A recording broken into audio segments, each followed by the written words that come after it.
ஓம் ஞானமுத்தீஸ்வர சமேத முத்தாரமனை போற்றி. அனைவருக்கும் வணக்கம். அனுபவம் மற்றும் அருள்வாக்கு ஜோதிடர் செந்தில்குமார் முத்தாரமன் பேசுகிறேன். இந்த பதிவில் 12 ராசியில் பிறந்த ஆண்களுக்கு செவ்வாய் பகவான் 2ஆம் இடத்தில் இருந்தால் உங்களுக்கு பலன் எப்படி இருக்கும் அப்படிங்கிறது தெளிவாக சொல்கிறேன். நண்பர்கள் வீடியோ முழுமையாக பாருங்கள், ஸ்கிப் பண்ணாமல் பாருங்கள், தொடர்ச்சியாக பாருங்கள். நிறைய நண்பர்கள் வீடியோ பார்க்குறீங்க, ரொம்ப சந்தோஷமாக இருக்குது. நிறைய நண்பர்கள் சப்ஸ்கிரைப் பண்ணாமல் பார்க்குறீங்க, ரொம்ப சந்தோஷமாக இருக்குது.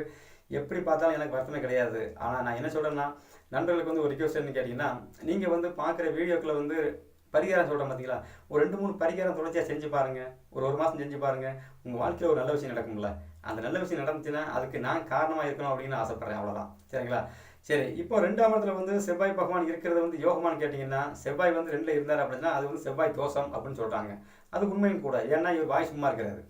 செவ்வாய் எங்கே இருந்தாலுமே துடுதுன்னு பேசிட்டே இருப்பார். விதண்டாவாதம், அதாவது அவசர கொடுக்கை. எதையுமே ஒரு ஆள் பேசி முடிக்கிற 2ஆம் இடத்துல செவ்வாய் பகவான் இருக்கான்னு செக் பண்ணி பாருங்கள். ஒரு ஆள் பேசி முடிக்கிறக்குள்ள அடுத்த பதில் பேசிடுவார். அவர் என்ன பேசுகிறாலும் முழுசாக கால் வாங்க மாட்டார். உடனே அடுத்த பதில் சொல்லணும் அப்படிங்கிறக்காக என்ன ஆகுன்னா அவசரப்பட்டு பேசுவார். அது பிரச்சனையாக மாறும். ஏன் அப்படின்னு கேட்டிங்கன்னா, செவ்வாய் பகவான் அவரே காலதேவனுக்கு 1ஆம் அதிபதியும் அவர் தான், காலதேவனுக்கு 8ஆம் அதிபதியும் அவர் தான். அப்போ 8ஆம் அதிபதியின் தன்மையை செவ்வாய் பகவான் எங்கே இருந்தாலும் செய்து கொண்டே இருப்பார். அதனால தான் செவ்வாய் தோஷம் அப்படின்னு சொல்கிறாங்க. சரிங்களா? 2ல் செவ்வாய் பகவான் இருக்கும்போது என்ன ஆகுன்னா, அது குடும்பஸ்தானம், வருமானத்துக்கு உண்டான ஸ்தானம். அது சமயத்தில் முகத்தில் கணக்கு பண்ணி அப்படின்னா வாய்க்கு உண்டான ஸ்தானம். வாயில் வரிசையாக 32 பல் இருக்குது பார்த்தீங்களா, இதெல்லாம் செவ்வாய் சம்மந்தப்பட்ட விஷயம். சரிங்களா? அதப்போ செவ்வாய் சம்மந்தப்பட்ட அந்த அமைப்பை நம்மளுக்கு எப்படி சாதகமாக பயன்படுத்தலாம். அது செவ்வாய் எங்கே இருந்தாலும் பிரச்சனை தான் சொல்லியாச்சு. செவ்வாய் எங்கே இருந்தாலும் பிரச்சனை தான், அதுக்கேற்ற பிரச்சனை கொடுத்துக்கிட்டே இருப்பார். இந்த 2ல் செவ்வாய் பகவான் இருக்கும்போது எப்படி பிரச்சனை கொடுப்பாரு? 2ஆம் இடங்கிறது தனம் சார்ந்த விஷயம். அப்போ கணவன் மனைவிகள் பிரச்சனை எப்படி வரும் பார்த்தீங்கன்னு கேட்டிங்கன்னா, இது ஏன் பணம், எங்கள் அப்பா வீட்டிலேருந்து கொண்டு வந்த பணம், நான் சம்பாதிச்ச பணம். சரிங்களா? கணவரோட சொல்லுவார், நான் சம்பாதிச்ச பணம் ஏன் பணம், உங்கள் அப்பா வீட்டில் சம்பாதிச்ச பணமா, நீ கொண்டு வந்த பணமா, நான் தானே சம்பாதிச்சேன். இப்படி தான் பேச்சு உள்ள ஆரம்பத்தில் உள்ள என்ட்ரி ஆகும். பெண்கள் என்ன சொல்லுவாங்க அப்படின்னா, இது எங்கள் அம்மா வீட்டிலேருந்து கொண்டு வந்தனாக்க, எங்கள் அப்பா கொண்டு வந்து கொடுத்தனாக்க, எங்கள் அப்பா கொடுத்த அரிசி, எங்கள் அப்பா கொடுத்த பருப்பு, இந்த பிரச்சனை உள்ள கொண்டு வந்துருவாங்க. அப்போது 2ஆம் இடத்து சம்மந்தப்பட்ட விஷயம் செவ்வாய் வாயை தூண்டுறாரா, தூண்டும்போது என்ன ஆகும்? கோபங்கள் அதிகமாகும். செவ்வாய் வரணும், கோபம் வரும்ல. கோபம் அதிகமாக 2 அடி அடிப்பார். அடித்தவொடனே என்ன பண்ணுவாங்கன்னா, நான் எங்கள் அம்மா வீட்டுக்கு போகிறேன், பிரச்சனை வந்துட்டா. அப்போ 2ல் செவ்வாய் பகவான் இருக்கும் அன்பர்கள், 8ல் இருந்து செவ்வாய் பகவான் 2ஆம் இடத்தை பார்க்கும் அன்பர்கள், அதே சமயத்தில் 7ல் இருந்து செவ்வாய் பகவான் 8ஆம் பார்வையால் 2ஆம் இடத்தை பார்க்கும் அன்பர்களும் எப்போவுமே இது என்னுடைய பணம் அல்ல, இது நம்ம பணம், நம்ம குடும்ப பணம், நம்ம சொந்த பணம், நம்மலாம் ஒன்று அப்படிங்கிற சொல்கிறதுக்குண்டான மனநிலையை நீங்கள் முதல்ல ஏற்படுத்திக்கிங்க. அதான் பிரச்சனை கிடையாது. இந்த சாப்பாடு எப்படி வந்துச்சு அப்படின்னு கேட்டாங்கன்னா, அந்த சாப்பாடு நம்ம செஞ்ச சாப்பாடு, நம்ம உழைச்ச சாப்பாடு, இப்படி சொல்லுங்க. அது பிரச்சனை இல்லை. இது ஏன் பணம் ஓம் பணம்னு பேசும்போது சண்டை வந்துடும். ஏன் குடும்பம் ஓம் குடும்பம்னு சொன்னால் சண்டை வந்துடும். ஏன்னா அது குடும்பஸ்தானம். குடும்பஸ்தானத்தில் இருக்க செவ்வாய் அப்படி தான் பேசுவார். சில பேர் சொல்கிறாங்கல்ல, இது ஏன் குடும்பம் ஓம் குடும்பம்னு சொல்கிறாங்கல்ல, இது எல்லாமே 2ல் செவ்வாய் இருக்க அன்பர்களுக்கு செவ்வாய் தொடர்பு சம்மந்தப்பட்ட அன்பர்களுக்கு இப்படி தான் பேசுவாங்க. அந்த பேச்சை கட் பண்ணாலே ஜெயிச்சிடலாம். அடுத்து பார்த்தீங்க அப்படின்னா, செவ்வாய் அப்படிங்கிற ஒரு விஷயம்னு கேட்டிங்கன்னா, அடிக்கடி பல் பிரச்சனையை கொடுத்துக்கிட்டே இருக்கும். ஒரு மனிதனுக்கு பல் வலி வருது அப்படின்னாலே, செவ்வாய் சனி தசா புத்தி நடந்தாலும் சரி, செவ்வாய் சனி தொடர்பு இருந்தாலும் சரி, செவ்வாய் ராகு இந்த மாதிரி தொடர்பு இருந்துச்சுன்னா பல் வலி ஏற்பட்டு கொண்டே இருக்கும். செவ்வாய் சனி சம்மந்தப்பட்ட பல் கரையாக மாறிக்கொண்டே இருக்கும். செவ்வாய் குரு சம்மந்தப்பட்ட அவங்க பல்லு பாருங்கள், அழகாக வரிசையாக அழகாக இருக்கும். சந்திரன் செவ்வாய் பல் வரிசையாக அழகாக இருக்கும். சரிங்களா? செவ்வாய் புதன் பல்லு ஏற்குமாராக இருக்கும். சின்ன பல்லு, பெரிய பல்லு, 2 பல்லு மாட்டு பல்லு மாதிரி இருக்கும் முன்னால். நம்ம செவ்வாய் புதன் நட்சத்திர சாரம். சரிங்களா? பல்ல பார்த்தீங்கன்னா மாட்டு பல்லு மாதிரி 2 பல்லு இருக்கும். அப்புறம் உள்ள பல்லெல்லாம் பார்த்தீங்கன்னா பொடி பல்லாக இருக்கும். இது செவ்வாய் சம்மந்தப்பட்ட விஷயம், புதன் சம்மந்தப்பட்ட விஷயம். அடுத்து செவ்வாய் ராகு சம்மந்தப்பட்ட அப்படின்னாச்சுன்னா, இவங்க பேச்சில் பார்த்தீங்கன்னா, இவங்க பேசினாச்சுன்னா எரிச்சல் வர மாதிரியே பேசுவார். பேச்சு ஸ்பீடாக இருக்கும். செவ்வாய் பகவான் சம்மந்தப்பட்ட அன்புகள் பேசுறது அதி ஸ்பீடு. ராகு சம்மந்தப்பட்ட என்ன ஆகுன்னா ஹை ஸ்பீடு, ராக்கெட் ஸ்பீடில் போகும். பேச்சுவார்த்தை எல்லாமே ராக்கெட் ஸ்பீடில் இருக்கும். சரிங்களா? இந்த மாதிரி ஒரு தன்மை உருவாக்கிக்கிட்டே இருப்பார். அப்போ பேச்சை குறைக்க வேண்டும். செவ்வாய் லக்கணத்துக்கு 2ஆம் இடத்தோடு ராசி 2ஆம் இடத்தோடு தொடர்பில் வரும் அன்பர்களுக்கு பேச்சை ஆணாக இருந்தாலும் சரி, பெண்ணாக இருந்தாலும் சரி, ரொம்ப குறைச்சி நிதானமாக பேச வேண்டும். அதுதான் உங்களுக்கு சிறப்பு. பேச்சை குறைச்சாலே சண்டை இல்லை. அடுத்து பார்த்தீங்கன்னா, இந்த செவ்வாய் 2ல் இருக்கும்போது காரமான உணவு சாப்பிடுவாங்க. பச்சை மிளகாலாம் கொடுத்தீங்கன்னா கடிச்சு அப்படி சாப்பிட்டாங்கன்னா நம்மளுக்கு எத்தளக்க நம்மளுக்கு கண்ணீர் வரும். ஆனால் அவங்க சாப்பிட்டு சிரிச்சு சாப்பிட்டுட்டு இருப்பாங்க. குழம்பு, காரம் சம்மந்தப்பட்ட பொருளாக எடுத்தாங்கன்னா அப்படி குழம்பு, இந்த சாப்பாடு அப்படி மிதக்கணும் குழம்புல, அந்த மாதிரி ஊற்றி குழம்பு நிறையா சாப்பிடுவாங்க. காரமான உணவுகள் சேர்ப்பாங்க. அதெல்லாம் ஒரு வகையில் நல்லதானு கேட்டிங்க அப்படின்னாச்சுன்னா, ஒரு குறிப்பிட்ட ஏஜுக்கு சரிதான். உடம்புல ரத்த ஓட்டம் இருக்குது, செவ்வாயின் ஆதிக்கம் உடம்புல அதிகமாக இருக்குது, ரத்தம் முறுக்கு இருக்குது, நம்ம காரம் சேர்த்துக்கிறோம், உடம்பு ஏற்றுக்கும். ஆனால் ரத்தங்கள் சுண்ட சுண்ட செவ்வாயின் ஆதிக்கம் குறைய குறைய, சரிங்களா, தேக ஆரோக்கியத்தில் வழிபாடு குறைய குறைய உடம்புல வந்து அந்த சக்தி குறையும் போது அந்த நேரத்தில் வந்து அது தொந்தரவு கொடுக்க ஆரம்பிச்சிடும். அப்போ செவ்வாய் சம்மந்தப்பட்ட அந்த உணவுல வந்து நீ காரசாரமான உணவு எடுக்கக்கூடாது. அடுத்து வந்து பார்த்தீங்க அப்படின்னாச்சுன்னா, செவ்வாய் 2ஆம் இடத்தோட இருக்க அன்பர்களுக்கு வந்து உங்கள் சகோதர சகோதரிகளுக்கு வந்து எந்த அளவுக்கு வந்து உங்களால் ஹெல்ப் பண்ண முடியுமோ உதவி பண்ணுங்க. அந்த அளவுக்கு உங்க வாழ்க்கை நல்லா இருக்கும். அவசரமாக ஒரு உதவி வர்றாங்க, பணம் தான் வருவாங்க. உங்கள் ஜாதத்தில் வந்து உங்கள் ஜாதத்தில் வந்து 2ஆம் இடத்துல வந்து செவ்வாய் பகவான் இருக்க அன்பர்களுக்கு நல்லா செக் பண்ணி பாருங்க.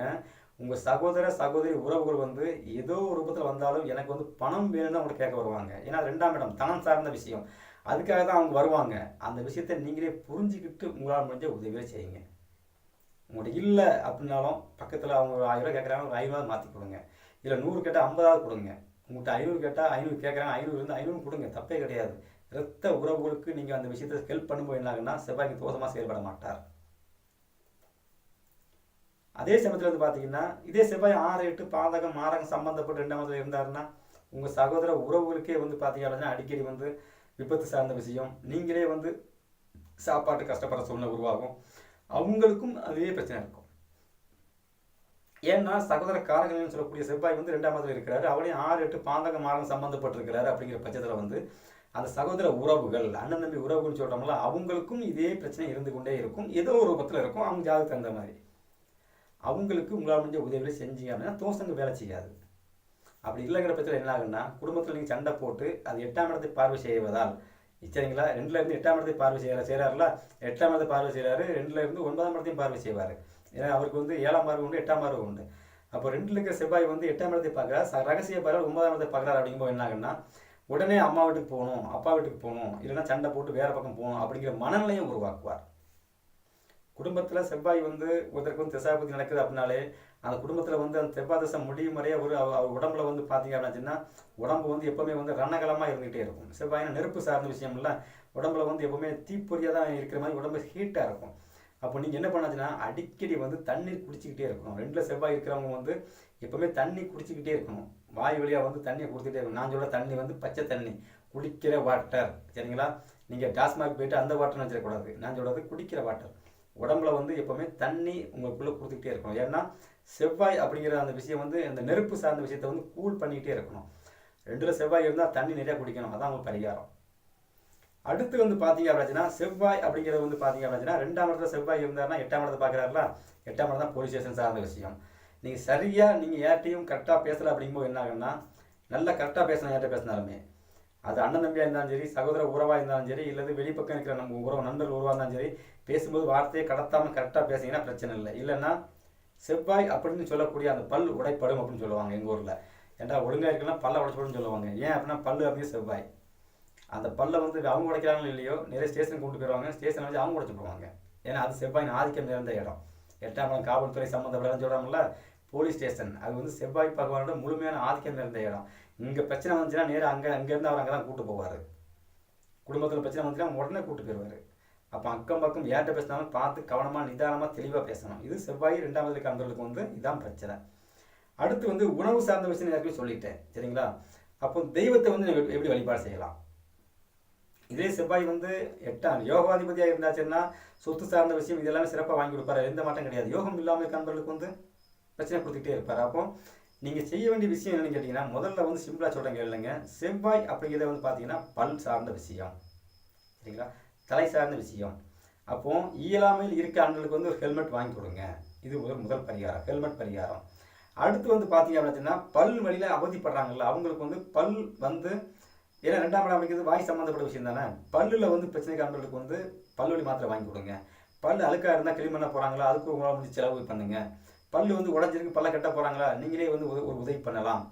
சின்ன சின்ன குழந்தைகளுக்கு வந்து பல்லு வந்து ஏற்குமாராக இருந்துட்டு பல்லு வந்து உதட்ட விட்டு வெளியே வந்து தனியாக 2 மட்டும் நீட்டிட்டு இருக்கும், என்னையும் பாரு ஒன்னே பாரு அப்படின்ட்டு.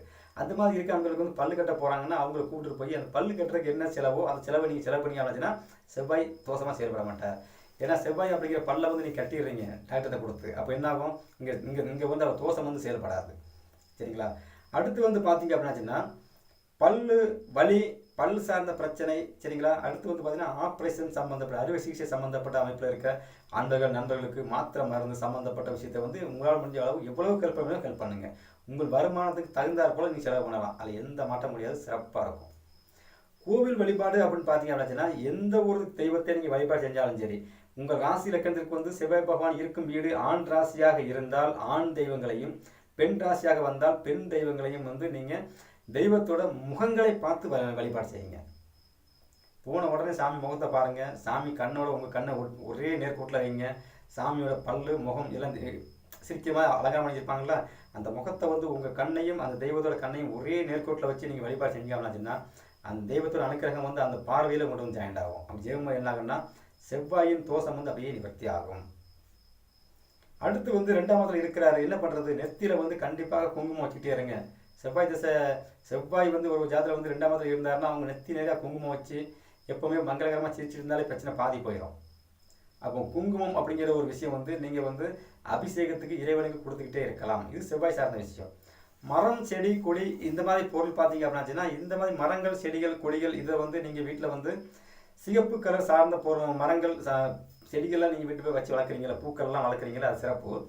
அதிலே வந்து பார்த்தீங்கன்னா அந்த செவ்வாய் அப்படிங்கிறது வந்து உங்களுக்கு 6-8 பாதக மரம் சம்மந்தப்பட்டிருக்குது. உங்கள் வீட்டு வாசல்லே வந்து பார்த்தீங்கன்னா சிகப்பு நிறம் சார்ந்த பூக்கள் உள்ள மாதிரி பூக்கள் செடி இருக்குன்னு செடிகளை வந்து கத்திரிச்சு விட்டு வெட்டி விட்டு வளர்த்துட்டு வரணும், அவ்வளோதான். சரிங்களா. அடுத்து வந்து பார்த்தீங்கன்னா அடிக்கடி வந்து துவரம் பருப்பை வந்து வேக வச்சு அதில் வந்து இனிப்பு கலந்து, சரிங்களா, இனிப்பு கலந்து அந்த இனிப்பு வந்து வெளியே இருக்கிற காக்கா குருவி பறவைகளுக்கும் வைக்கலாம். தெருவில் வர நாய்களுக்கு மறக்காமல் சாப்பாடு போடுங்க. செவ்வாய் தசை யோகமாக வேலை செய்யும். செவ்வாய் 2 இருந்தாலும் யோகமாக வேலை செய்யும். இதில் வந்து பிரச்சனையே கிடையாது, சிறப்பாக வேலை செய்யும். ஏன்னா 2ஆம் இடம் அப்படிங்கிறது உணவு, நாய் அப்படிங்கிறது காவல் காக்கிறது, செவ்வாய்னா காவல். சரிங்களா. அதிலே வந்து சனி சம்மந்தப்பட்டு வந்தாலும் செவ்வாய் அப்படிங்கிறது காவல் தானே, வெளியே வர்ற காவல் தெய்வங்களுக்கு.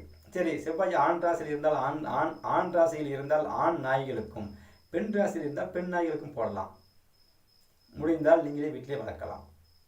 இதெல்லாம் உங்களுக்கு வந்து யோகத்தை கொடுக்கும், செவ்வாயால் தோஷத்தை கொடுக்காது. அடுத்து வந்து செவ்வாய் வந்து யோகமாக இருக்கிறவங்க வந்து அடிக்கடி வந்து சிகப்பு நிறம் சார்ந்த கலரை வந்து யூஸ் பண்ணுங்க. சிகப்பு சார்ந்த கலர்கள், சரிங்களா. செவ்வாய் யோகம் இல்லாமல் இருக்கிறவங்க வந்து அந்த சிகப்பு சார்ந்த கலரை வந்து அதிகமாக யூஸ் பண்ணக்கூடாது. அந்த செவ்வாய் வந்து எந்த வீட்டுக்கு அதிபதியாக வர்றாரோ, உங்கள் ராசி லக்கணத்துக்கு எந்த வீட்டுக்கு அதிபதியாக வர்றாரோ அவர் வந்து 8ஆம் அதிபதியாக வர்றாருன்னு வைங்கலாம். அந்த 8ஆம் அதிபதி அந்த 8ஆம் இடத்தை வந்து எந்த கிரகம் பார்க்கணும், குரு பார்க்குறாரா. அப்போ செவ்வாய் என்று சொல்லக்கூடிய அந்த ஆடையை வந்து நீங்கள் உள்ளாடையாக அணியலாம். மேலே வந்து குரு என்று சொல்லக்கூடிய அந்த மஞ்சள் நிற ஆடையை நீங்கள் அணியும்போது என்ன ஆகுனா செவ்வாயின் தாக்கம் வந்து பெருசாக இருக்காது. எப்போவுமே வந்து குருவின் வீட்டில் இருக்கிற கிரகங்கள் வந்து ரொம்ப வாலாட்டாது. குரு பகவான் வீடு என்று சொல்லக்கூடிய தனுசுலையும் மீனத்திலையும் எந்த கிரகம் இருந்தாலும் சரி அந்த கிரகம் வந்து பெரிதளவு வந்து வாழாட்டிக்கிட்டு உங்களை வந்து தொந்தரவு கொடுக்காது. அதே பாவக்கிரகம் இருந்தாலும் அடங்கி சத்தமில்லாமல் தான் உட்காந்துருக்கும். தோஷத்தை செய்கிறது அடக்கி தான் செய்யுமே தவிர பெருசாக வந்து அள்ளி கொடுக்காது, லாபத்தை அள்ளி கொடுக்கும். ஏன்னா அது குரு பகவான் வீடு. ஏன்னா குரு பகவான் போயாச்சுன்னா எல்லாருமே அடங்கி தான் இருந்து சாந்தமாக இருந்து சொல்லுங்க சாமின்னு தான் பேசுவாங்க. எவ்வளோ பெரிய ரவுடியாக இருந்தாலும் சரி, எவ்வளோ பெரிய ஆளாக இருந்தாலும் சரி, ஒரு கோயில் பூசாரி ஒரு கோயில் பெரிய மகாண்டன்னு பேசும்போது கையை கட்டி எவ்வளோ பவியமாக உட்காந்துருக்காங்க. அந்த மாதிரி தான் வந்து குருவோட வீட்டில் இருக்கிற கிரகங்கள் வந்து பெருசாக வந்து வாராட்டிட்டு பேசாமல் தொந்தரவு கொடுக்காது. எந்த அளவுக்கு தொந்தரவு குறைக்க முடியுமோ குறைச்சி கொடுக்கும், அவ்வளோதான். சரிங்களா. அப்போது செவ்வாய் பகவான் வந்து 2ஆம் இடத்தோட தொடர்பு கொண்ட அன்பர்களுக்கு வந்து செவ்வாய் 6-8 பாதக மாறும் சம்பந்தம் இருக்க அன்பர்களுக்கு வந்து மெடிக்கல் சார்ந்த விஷயங்கள் வந்து பல் சார்ந்த விஷயங்களுக்கு அன்பர்களுக்கு வந்து ஹெல்ப் பண்ணுங்க, சிறப்பாக இருக்கும். அடுத்து வந்து இயலாமல் இருக்க அன்பர்களுக்கு வந்து, சரிங்களா, பல் வெளியில் கஷ்டப்பட அன்பர்களுக்கு பல் மருத்துவமனைக்கு போய் அங்கே இருக்கிற அன்பர்களுக்கு வந்து உணவு சம்பந்தப்பட்ட விஷயம் நீங்கள் வாங்கி கொடுக்கலாம். மருந்து மாத்திரை சம்மந்தப்பட்ட விஷயம் வாங்கி கொடுக்கலாம். இது எல்லாமே உங்களுக்கு யோகம். செவ்வாய்னா மருந்து, செவ்வாய் அப்படின்னா டாக்டர் சம்மந்தப்பட்ட விஷயம் எடுத்துக்கலாம். அடுத்து உங்களுடைய சகோதர உறவுகளுக்கு உங்களால் கொஞ்சம் உதவிகள் செய்யுங்க. அடுத்து இந்த செவ்வாய் சம்மந்தப்பட்ட இன்னொரு விஷயம் சொல்லிடுறேன். செவ்வாய் வந்து உங்களுக்கு வந்து யோகமாக இல்லை, 6-8 பாதக மாறும் சம்மந்தப்பட்டிருக்கிறாரு. உங்கள் சகோதர உறவுகளை வந்து இடம் நிலம் நிறைய இருக்குது, அப்பா சொத்து இருக்குது, அதை வந்து பிரிச்சுக்கணும். அப்படிங்கும்போது அண்ணன் வேற வந்து உங்கள்கிட்ட வந்து எனக்கு தம்பி எனக்கு ஒரு இருக்கிற 4 ஏக்கரில் எனக்கு வந்து ஒரு 2.5 ஏக்கர் உனக்கப்பா, உனக்கு 1.5 ஏக்கர் தான் வச்சுக்கப்பா அப்படின்னு சொன்னாச்சுன்னா சந்தோஷமாக அரைக்கிற விட்டு கொடுங்க, தப்பே கிடையாது. யாருக்கு விட்டு கொடுக்குறீங்க? அப்பா சொத்தம் உங்கள் கூட பிறந்த தம்பிக்கு தான் விட்டு கொடுக்குறீங்க. அப்படி விட்டு கொடுக்கும்போது என்ன ஆகும் அப்படின்னாச்சுன்னா அந்த செவ்வாய் வந்து தோஷத்தை விட்டுட்டு அடடா என்ன அழகா இவ்வளோ பெரிய விஷயத்த வந்து அசால்ட்டாக ஒரு 50 சென்ட் இடத்த அரை ஏக்கர் 50 சென்ட் பேர் இல்லை 50 சென்ட்டை விட்டு கொடுத்தானே அப்படின்னு சொல்லி அந்த செவ்வாய் வந்து உங்களுக்கு காலம் முடிகிறதுக்குள்ளே வந்து நீங்கள் விட்டது 50 சென்ட் சரிங்களா, 5 ஏக்கருக்கு மேலே உங்களுக்கு வாங்கி கொடுக்கும். அனுபவத்தில் நான் உணர்ந்த விஷயங்கள் எல்லாமே அனுபவத்தில் உணர்ந்த விஷயங்கள் தான். அதே செவ்வாய் நீங்கள் வந்து கொடுக்க முடியாது, என்னடா பண்ணணும்னு கேட்டிங்க அப்படின்னாச்சுன்னா 2ஆம் இடம்ல கொடுக்க வாக்குவாதம் வந்துடும்ல. கொடுக்க முடியாதுன்னு சொல்லும்போது என்ன ஆகுன்னா அங்கேயே 6-8 வேலை செய்ய ஆரம்பிச்சிடும். அப்போ என்ன ஆகும், நீங்கள் அவனை அடிக்க அவன் உங்களை அடிக்க 2 பேரும் அடிச்சுக்கிட்டே போலீஸ் ஸ்டேஷனுக்கு போய் நிற்க, அங்கே வந்து கோர்ட்டு கேஸ் ஆகி பஞ்சாயத்து போய் இடத்தையும் விற்க முடியாது, அவங்களுக்கும் பங்கு பிரிக்க முடியாது, உங்களுக்கும் பங்கு பிரிக்க முடியாது. இடமாவே இருக்கும், யாரும் பயன்படுத்த மாட்டீங்க. அதால் நஷ்டம் மட்டுமே மிச்சமாகும். அப்போ நீங்கள் செய்கிற ஒரே ஒரு விஷயம், விட்டு கொடுத்தால் கெட்டு போக வேண்டிய வாழ்க்கையில் அந்த செவ்வாய் உங்களும் நிறுத்த மாட்டார். 2ல் செவ்வாய் இருக்கிறவங்க வந்து நல்லா விட்டு கொடுத்து வாழ பழகி பாருங்க, வாழ்க்கையை ஜெயிச்சிடலாம். அப்போ எந்த தெய்வத்தை வழிபாடு செய்ய போனாலும் கண்டிப்பாக விளக்கேற்றி வழிபாடு செய்ய வேண்டும். செவ்வாய் என்றால் நெருப்பு, விளக்கு ஏற்ற வேண்டும் சரிங்களா. விளக்கு ஏற்றி வழிபாடு செஞ்சுக்கிட்டே இருங்க. செவ்வாய் வந்து எந்த இடத்துல இருக்கிறாரோ அதுக்கு தகுந்த மாதிரி தான் செயல்படுவார். 2ஆம் இடம் சார்ந்த விஷயம் வந்து உங்களுக்கு தொல்லையில் கொடுக்காது. இது போல் ஜோதிடம் சம்பந்தப்பட்ட பரிகாரம், ராசி பரிகாரம், நட்சத்திர பரிகாரம் எல்லாமே என்னோட சேனலில் வந்து நிறைய போட்டிருக்கேன். நண்பர்கள் போய் சேனலில் பார்த்தீங்கன்னா பிளேலிஸ்ட்டில் வந்து ரகம் வாரியாக பிரித்து கொடுத்துருக்குறேன். போய் பாருங்கள், உங்களுக்கு வந்து ரொம்ப பயனாக இருக்கும், எளிமையாக இருக்கும். எல்லோருக்கும் என் தாய் முத்தாரம்மனார் பரிபூர்ணமாக கிடைக்கட்டும். நன்றி, வணக்கம்.